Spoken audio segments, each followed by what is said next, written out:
Hello नमस्कार दोस्तों। Good morning सभी को। राधे राधे। चलिए आइए आज की क्लास शुरू करते हैं हम लोग। दोस्तों आज हम मैथ पे एक टॉपिक है आयतन, जो कि वॉल्यूम। इसमें मेंसुरेशन में ये टॉपिक पढ़ते हैं हम लोग, तो इसके बारे में जानकारी हम पूरी बताते हैं। इसमें जितना सूत्र बनता है दोस्तों सभी के बारे में आइए हम एक से लेके स्टार्ट करते हैं। तो सबसे पहले हम इसमें घन पढ़ते हैं।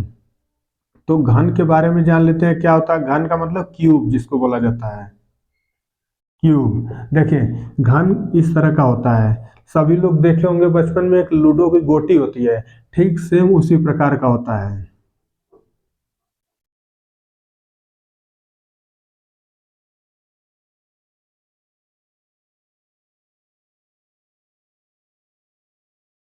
थोड़ा सा फिगर समझ लीजिएगा। देखिए ये सब पूरा अटैच है इसमें, मतलब कि इसकी लंबाई भी एक है, ए है, चौड़ाई भी, और इसकी ऊंचाई भी एक है। ठीक, मतलब कि घन में क्या होता है कि जिसकी लंबाई चौड़ाई ऊंचाई सब बराबर हो उसे घन कहते हैं। तो घन के बारे में सबसे पहला आता है हम लोगों का घन का आयतन। घन का आयतन, आयतन का बराबर सूत्र क्या होता है? घन का आयतन बराबर होता है ए क्यूब। ए का मतलब यहाँ भुजा है। ठीक, इसको इस तरह से लिख लिए, भुजा का क्यूब। आगे आता है घन का आयतन हो गया घन का वक्र पृष्ठ। घन का वक्र पृष्ठ का सूत्र क्या होता है? तो 4a²। ए का मतलब हमेशा यहाँ भुजा साइड है, और घन का संपूर्ण पृष्ठ का क्षेत्रफल। संपूर्ण पृष्ठ, संपूर्ण पृष्ठ का क्षेत्रफल। संपूर्ण पृष्ठ का क्षेत्रफल क्या हो जाएगा? तो 6a²। देखिए घन से तीन फार्मूला यहाँ निकल के आया। घन का आयतन ए क्यूब, घन का वक्र पृष्ठ 4a², घन का संपूर्ण पृष्ठ 6a², और एक होता है घन का विकर्ण। ये भी इंपॉर्टेंट है, इसको भी नोट कर लीजिएगा। घन का विकर्ण, घन का विकर्ण बराबर होता है a√3। ठीक, a√3 इसका, या इसको लिख सकते हैं √3a। इस तरह से नोट कर लीजिए, √3a। ये देखने में थोड़ा सही लग रहा है, अच्छा भी है। √3a। तो घन से संबंधित चार फार्मूला अपने पास होना चाहिए। अगर इस चार फार्मूला आपको याद है एकदम, तो आप इसे कोई भी क्वेश्चन आप इसमें गलत नहीं कर सकते हैं। आइए दूसरा है घनाभ पे हम लोग बात कर लेते हैं कि घनाभ क्या होता है। घनाभ, जिसको इंग्लिश में बोला जाता है क्यूबाइड। देखिए इसका मतलब क्या होता है? ये अभी सेम इसी की तरह रहता है, घन की तरह दिखता है, लेकिन थोड़ा सा अंतर होता है इसमें। इसमें क्या होता है कि लंबाई चौड़ाई ऊंचाई सब अलग अलग होती है, और यहाँ पे क्या होता था घन में दोस्तों? घन में सभी बराबर होता है, लंबाई चौड़ाई ऊंचाई सभी बराबर होती है, लेकिन यहाँ पे लंबाई अलग रहती है, चौड़ाई कुछ होगी, ऊंचाई। देखिए अब इसको फिगर ड्रा कर लेते हैं, तो कुछ इस तरह का फिगर रहेगा।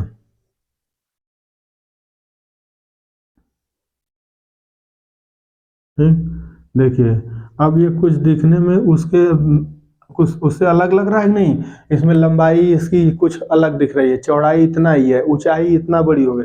तो इसलिए इसको हम घन बोलते हैं, जिसमें कि लंबाई और चौड़ाई ऊंचाई अलग अलग होती है तीनों। इसको नोट कर लीजिए पॉइंट में कि लंबाई चौड़ाई और ऊंचाई अलग अलग होती है, अलग अलग होती है। बस हम इतना, लंबाई चौड़ाई अलग अलग होती है, तो उसको क्या बोलेंगे? घनाभ बोलेंगे। अब हम लोग बात कर लेते हैं इसकी, इसी तरह का घनाभ के भी चार सूत्र होते हैं। तो सबसे पहला आयतन। घनाभ का आयतन क्या होता है? घनाभ का आयतन होता है, सबका मल्टीप्लाई कर दीजिए आपस में, लंबाई गुणे चौड़ाई गुणे ऊंचाई, ये घनाभ का आयतन हो जाएगा।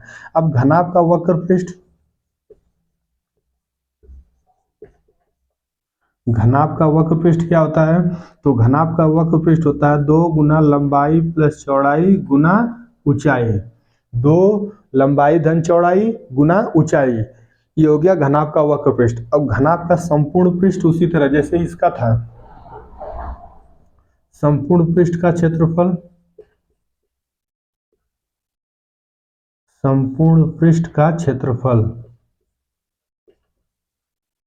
तो इस संपूर्ण पृष्ठ का क्षेत्रफल क्या होगा उसको भी नोट कर लीजिएगा। 2 गुना LB मतलब लंबाई गुना चौड़ाई प्लस चौड़ाई गुना ऊंचाई प्लस ऊंचाई गुना लंबाई। देखिए तीनों का आपस में मल्टीप्लाई होता है।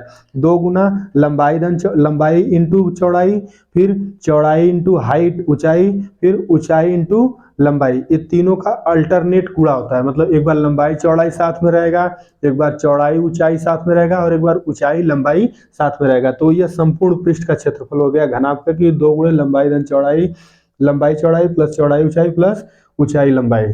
अब इसी तरह घनाभ का विकर्ण होता है, उसको भी नोट कर लेते हैं हम लोग। दोस्तों इतना नोट कर लीजिए, फिर आगे बात करते हैं। आगे चलिए देखिए, आइए अगला एक सूत्र था घनाभ में ही। घनाभ का विकर्ण बराबर under root L square plus B square मतलब लंबाई का स्क्वायर प्लस चौड़ाई का स्क्वायर प्लस ऊंचाई का स्क्वायर। इन तीनों का स्क्वायर करके अंडर रूट लगा देंगे तो आपका घनाभ का विकर्ण निकल जाएगा। देखिए घन और घनाभ से संबंधित हम दोस्तों जितना फार्मूला था सभी बता दिए। एक बार आइए फिर से रिवीजन कर लेते हैं। और हाँ दोस्तों देखिए, जो भी साथी इस वीडियो को देखिएगा ये नोटबुक जरूर बनाइएगा। नोटबुक बना के साथ में आप अगर आप जिस तरह से हम फार्मूला आपको इकट्ठा लिखवा रहे हैं आपको देख कहीं नहीं मिलेगा दोस्तों। तो इसलिए फार्मूला एक जगह पहले इकट्ठा कर लीजिए, फिर इसके ऊपर हम लोग प्रैक्टिस करते हैं। तो बात कर रहे थे कि घन घनाभ हमारा चारों हो गया। ठीक, तो आइए आगे बात कर लेते हैं हम लोग। बेलन, सिलेंडर, बेलन। ठीक, बेलन के बारे में बात कर लेते हैं जो कि सिलेंडर है।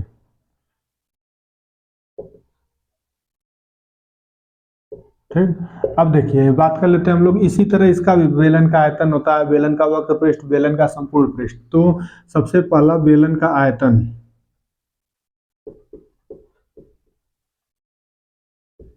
बेलन का आयतन, बेलन का आयतन क्या होता है? तो बेलन का आयतन का सूत्र होता है पाई आर स्क्वायर एच। फिर उसी तरह वक्र पृष्ठ, वक्र पृष्ठ बराबर क्या होता है? तो वक्र पृष्ठ बराबर होता है 2 pi R H. 2 pi R H वक्र पृष्ठ का होता है। फिर बेलन का संपूर्ण पृष्ठ का क्षेत्रफल,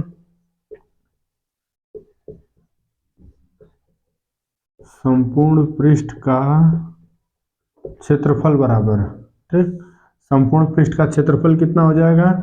2 पाई आर और एच प्लस आर। ठीक, यह इसका संपूर्ण पृष्ठ का क्षेत्रफल होता है 2 pi R H plus are. और बेलन का आयतन पाई आर स्क्वायर एच, बेलन का वक्र पृष्ठ 2 पाई आर एच और बेलन का संपूर्ण पृष्ठ का क्षेत्रफल 2 pi R H plus are. अब इसी तरह अगला बात कर लेते हैं हम लोग शंकु।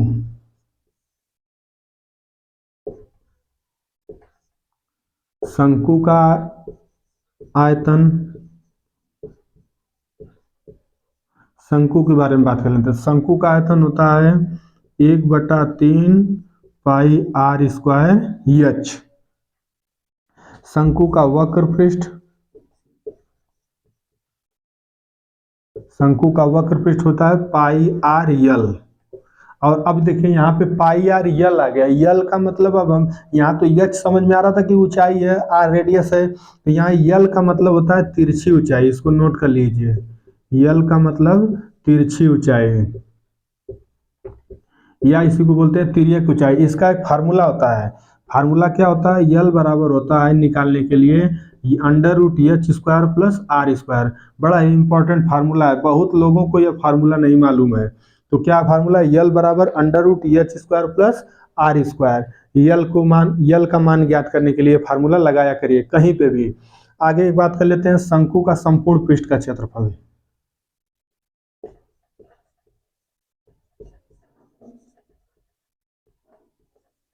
संपूर्ण पृष्ठ का क्षेत्रफल। अब हम लोग बात कर लेते हैं शंकु के संपूर्ण पृष्ठ का क्षेत्रफल क्या होगा।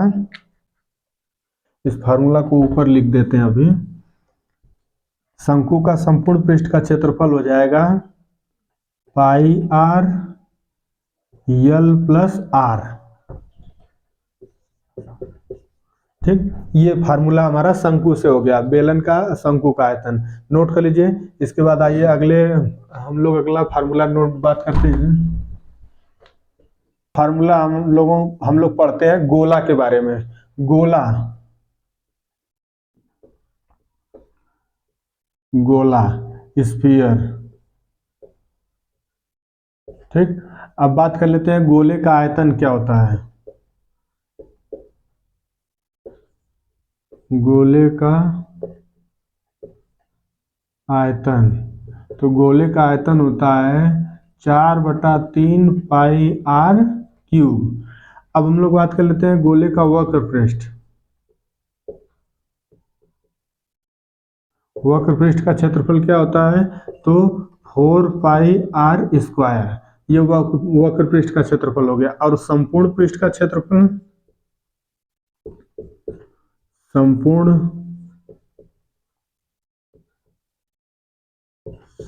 पृष्ठ का क्षेत्रफल भी यही होता है 4 पाई आर स्क्वायर। मतलब गोले का संपूर्ण पृष्ठ और वक्र पृष्ठ दोनों बराबर होते हैं। वक्र पृष्ठ का क्षेत्रफल होता है 4 पाई आर स्क्वायर और संपूर्ण पृष्ठ का भी क्षेत्रफल 4 पाई आर स्क्वायर, लेकिन आयतन होता है 4/3 पाई आर क्यूब। अब इसी तरह हमारा एक अर्धगोला है, इसके बारे में भी बात कर लेते हैं। अर्धगोले का आयतन, अर्धगोले का आयतन, अर्धगोले का आयतन कितना हो जाएगा, अब इसी का आधा कर देंगे तो हो जाएगा 2/3 पाई आर क्यूब। अब अर्धगोले का वक्र पृष्ठ, वक्र पृष्ठ भी देख लिए थे हम लोग क्या होता है, तो वक्र पृष्ठ हो जाएगा इसका 2 पाई आर स्क्वायर। देखिए ये भी आधा हो जाएगा 2 पाई आर स्क्वायर, लेकिन संपूर्ण पृष्ठ में अंतर हो जाता है। तो हम लोग बात कर लेते हैं संपूर्ण पृष्ठ का क्षेत्रफल। संपूर्ण पृष्ठ का क्षेत्रफल क्या हो जाएगा गोल अर्धगोले का, तो ये हो जाता है 2 pi r square plus pi r square. मतलब टोटल मिलके यह हो जाता है 3 पाई आर स्क्वायर। यह होता है अर्धगोले का संपूर्ण पृष्ठ का क्षेत्रफल। और अर्धगोले का आयतन का हो गया 2/3 पाई आर क्यूब, वक्र पृष्ठ का 2 पाई आर स्क्वायर और संपूर्ण पृष्ठ का क्षेत्रफल अर्धगोले का 3 पाई आर स्क्वायर। तो दोस्तों इतना हमारा फार्मूला था। आयतन में अगर हम इतना फार्मूला अपने दिमाग में सेट किए हैं तो मेरा कोई भी क्वेश्चन, अब हम क्वेश्चन पे रिवाइज करते हैं, आप प्रैक्टिस करते हैं हम लोग तो कोई भी क्वेश्चन अब इससे गलत नहीं आपका हो सकता है, न कि इससे बाहर पूछेगा। तो चलिए हम लोग बात करते हैं। तो दोस्तों ये हमारा कुछ महत्वपूर्ण फार्मूला था। ठीक, तो आज के लिए हम इतना ही। इस वीडियो में आप लोगों को पूरा फार्मूला बता दिए हैं। अब हम अगली वीडियो में इसके ऊपर जितने भी सवाल बन सकते हैं, एकदम मोस्ट इम्पॉर्टेंट वाले सवाल जो कि परीक्षा की दृष्टि से मोस्ट इम्पॉर्टेंट है, परीक्षा में पूछे जाने वाले सवाल, तो हम उसको अगली वीडियो में आप लोगों के सामने उस तरह के क्वेश्चन को हम लेके आएंगे। तो चलिए आज के लिए इतना ही, तब तक के लिए जय हिंद दोस्तों।